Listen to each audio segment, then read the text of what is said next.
Hi, I'm Joe, and I have an opinion about something.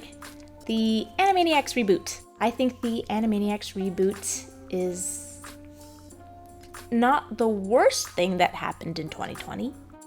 So, for the positives, the orchestration and the quality of the score, excellent. I didn't think Warner Brothers would dig down deep into their pockets for this, but I was wrong. Steve and Julie Bernstein, who were some of the few original crew to return to the reboot, didn't skip a beat. If you close your eyes and just listen, it sounds just like the original. Hello, Ralph! That's no small feat. And the voice talent, Rob Paulson, Jess Harnell, Tress MacNeille, Maurice LaMarche, returning to these roles after 20 years, they still have their energy and brightness. There is still a difference, it's been 20 dang years, but it's not enough to make a fuss about. The songs are okay. None of them are bad, but none of them have that, holy crap, I gotta memorize this right now quality to them. I only watched the series one time through though, so maybe the songs get to be more earwormy upon repeat viewings. The animation is a lot better than I was anticipating. I think they picked the worst bits for the trailer for some reason. And by animation, I'm talking specifically about the character performances of the main cast. A lot of excellent, solid work. And what a lot of work this show must have been. Again, either Warner Brothers had deep pockets for this, or a lot of artists made this show a labor of love. Probably both. I mean, there's still wonky bits, but I don't feel like dwelling on them. I've got bigger issues to go over. The design. The Warners look pretty adorable. Aww. But the supporting and background characters, oh my lord. There's a design sensibility here that looks a little bit like Spumco, John Kay, a little bit like regular show. A general grotesqueness that I don't find appealing. I don't think that they're meant to be appealing. It's definitely not stuff that was ever in the original show, because if it was, I would not have watched the original show. It does get better as the season progresses, but it never quite goes away entirely. And man, those first few episodes are pretty rough. The cartoons overall, I know it sounds harsh. I'm sorry. It's just my opinion. But they're not funny. There's a lot that is ailing the show here. The Pinky and the Brain cartoons are better, and a couple feel like legit Pinky and the Brain. But the Warner's cartoons are really, really weak. Your legs are like the stems of a very vulnerable flower. The stories feel like it's the first draft. They have no internal logic. So many of these just make no sense, and not in the good way. Some cartoons just have no ending, no conclusion. They just stop. Like an Adventure Time short, and it's really jarring. The supporting characters are uninteresting, unfunny, or just downright unpleasant. Even villains have to be appealing. I don't know why they bothered replacing plots with this new CEO if they're not going to use her for anything. She's not funny, and the Warners have no zany effect on her. She's just there, and she bosses them around. Fun? Of the few returning characters, Ralph barely chases the Warners. It's not a huge quibble, but I mean, that's his job. And Dr. Scratch and Sniff, when he comes back, you're like, oh my gosh, it's Dr. Scratch Sniff, I can't wait. But he's now a psychopath, and he has this murderous rage towards the Warners. He is no longer his original flustered, frustrated father figure self. I am the new and improved Dr. Otto von Scratch and Sniff, the reboot Scratch and Sniff. I am going to win sometimes. Seeing Scratchy 2.0, it was kind of ugly. The abundance of fun visual gags in the original show seem to have been replaced by gross-outs. So much pus and eye crud and really wet, stringy tongue kiss slobber, butts, and just general putrescence. I don't feel like listing it all. Animaniacs was never about gross-out humor. The Great Wackarati was probably the grossest thing they did. But, it's all taste. It's not my taste. The brand of humor, instead of the vaudevillian, classic Hollywood, Looney Toony humor. What's the name of that group playing on stage? Oh. The name of the group. Oh. The group on stage. Oh. The group playing on stage. Oh. You're starting to sound like an owl, Skippy. That's all been tossed out for more cynical and political humor, and a lot of it. Hey, do you think American people will really go along with president who is drone? Why not? He's more human than the last guy.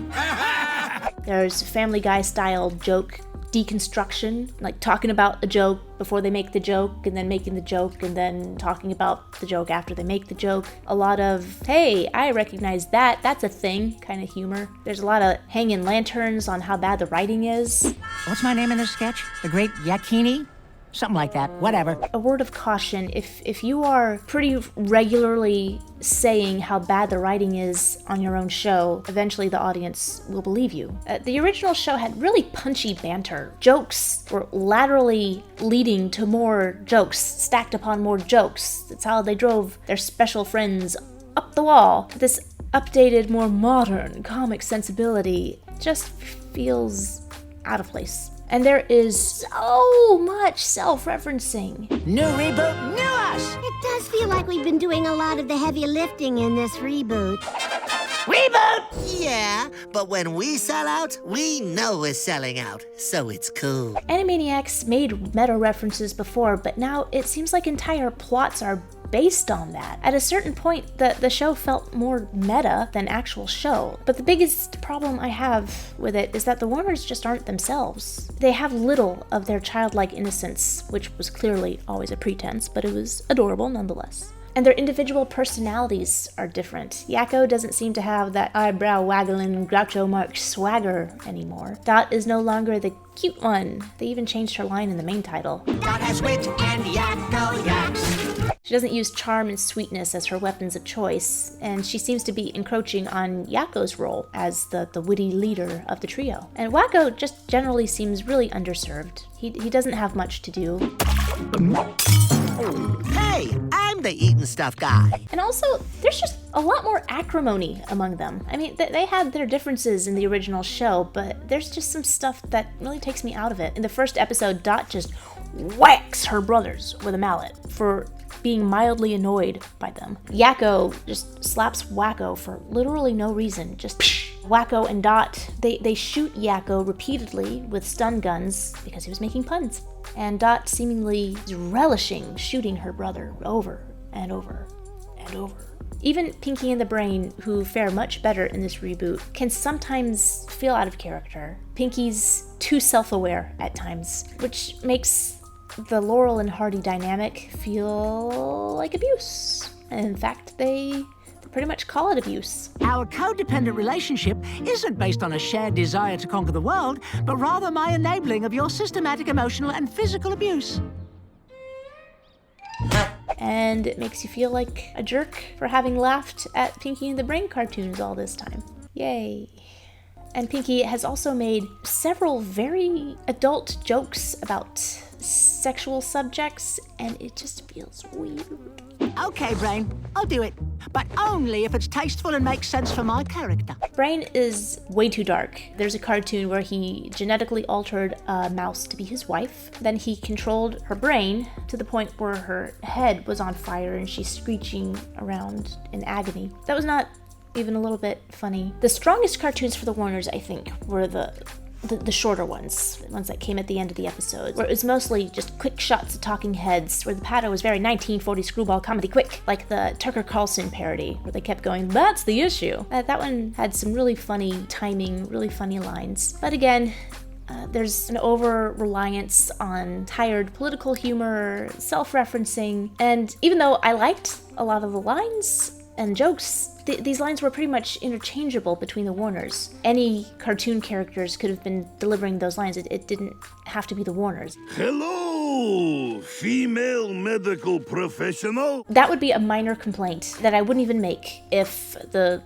main cartoons were stronger. I think the cartoon that had the most potential to be a solid Warner short was the It parody, but it missed a lot of opportunities. Yakko's my favorite, and I just feel like he's taken a lot of punches in this reboot. As a variety show, might as well point it out here, there's only 2 cold opens the whole season, and there's no wraparound segments, there's no joke credits, there's no water tower end gag, there's no running gags of the Warners running through the other bits of the show. I mean, that's the stuff that made it feel special and cohesive. And even though I have plenty of praise for the main characters' designs and performance and the animation, all of that good stuff is for nothing if there isn't a strong cartoon to serve. The artists can only do so much to make it a funny cartoon. This moral brought to you by the American Dental Association. The bottom line of what troubles me about this reboot is this bold streak of abject contempt that it has for the original show. And the biggest and most obvious example is the 5th episode, where there's a hunter, and he is revealed to have systematically hunted down and murdered the entire original cast and has their heads mounted on the wall. Yes, and that includes the kid characters like Mindy and Skippy, whose mounted head has a particularly horrified expression. At the end of the cartoon, they all come back to life, but that ending feels tacked on, as though there was a note later in production that this cartoon was way too dark and mean-spirited. Also, spoiler alert, the hunter was Chicken Boo in disguise, murdering his former castmates in revenge for being the least liked Animaniacs character, which isn't true. Obviously, that was the Hip Hippos. But what an ugly idea, especially in what's supposed to be a kids show. How does that get approved other than everyone having utter disdain for the original? Who would find that charming? There's another cartoon where there's a rap battle. We're relevant, where Yakko is ostensibly defending Shakespeare as the greatest poet of all time, but things take a left turn when the rapper just starts laying into how lame the original show was. Hulu wrote a check and the money beckoned. But the one is I like a bad joke told twice. If you weren't funny the first round, why would you be the second? To which Yakko responds, Well, that was just plain mean. "Yes, Yakko. Yes, it is." The frustrating thing is that this show keeps referencing what it's supposed to be. It's almost as if the reboot knows what the audience wants, but they're just like, we're not gonna do that.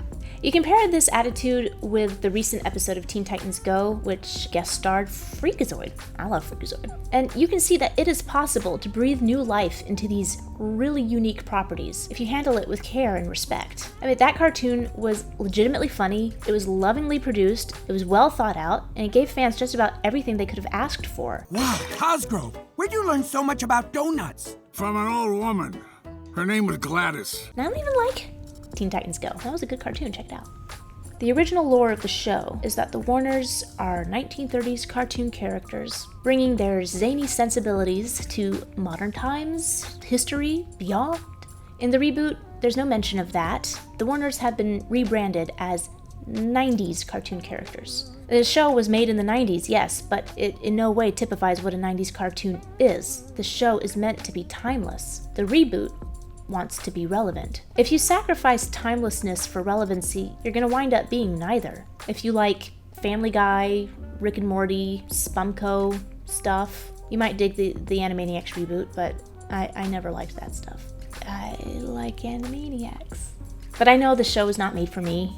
I don't demand anything from it. I just loved a cartoon once and had an opinion. I gotta get back to work now. Hey, good timing! I just finished my Animaniacs Reboot review video. Awesome. Yeah, I hope it doesn't hurt my chances of getting work from big studios now. I mean, did you really have a chance to get that work anyway? Yeah, that's a good point. Mwah! Good night, everybody.